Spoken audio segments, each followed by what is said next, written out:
ఈరోజు ప్రముఖ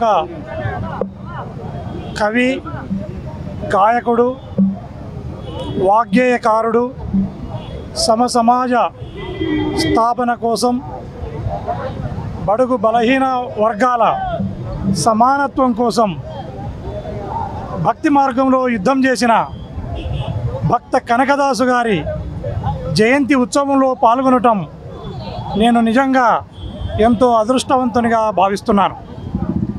ఈ సందర్భంగా ఒక్క విషయాన్ని రాష్ట్రంలో ఉన్న కురువలందరూ కూడా గుర్తించాలి.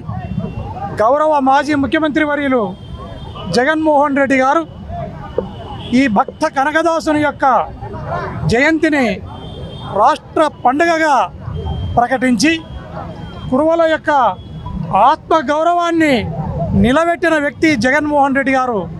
ఆ రోజు ఆయన ఏదైతే జీవోనిచ్చి రాష్ట్ర పండుగగా ఇది జరుపుకునే విధంగా సులభతరళం చేసినారో దాన్నే ఈరోజు కొనసాగిస్తున్నాం.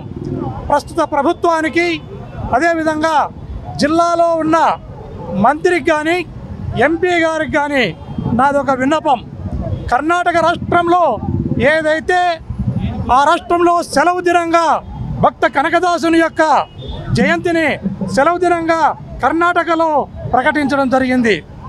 మీరు కూడా దయచేసి కురువల ఆత్మగౌరవం కోసం, కురువల చైతన్యం కోసం దయచేసి ఈ రాష్ట్రంలో కనకదాస జయంతిని మీరు అధికారంలో ఉన్నారు, మీరు మీ గౌరవ ముఖ్యమంత్రి గారికి తెలియజేసి సెలవు దినంగా కనకదాసుని యొక్క జయంతిని సెలవు దినంగా ప్రకటించే విధంగా మీరు కృషి చేయాలని మీకు ఈ సందర్భంగా విజ్ఞప్తి చేస్తూ మరొకసారి రాష్ట్రంలోని కురువ కులస్తులకు అందరికీ కూడా శుభాకాంక్షలు తెలియజేస్తూ ముగిస్తున్నాను.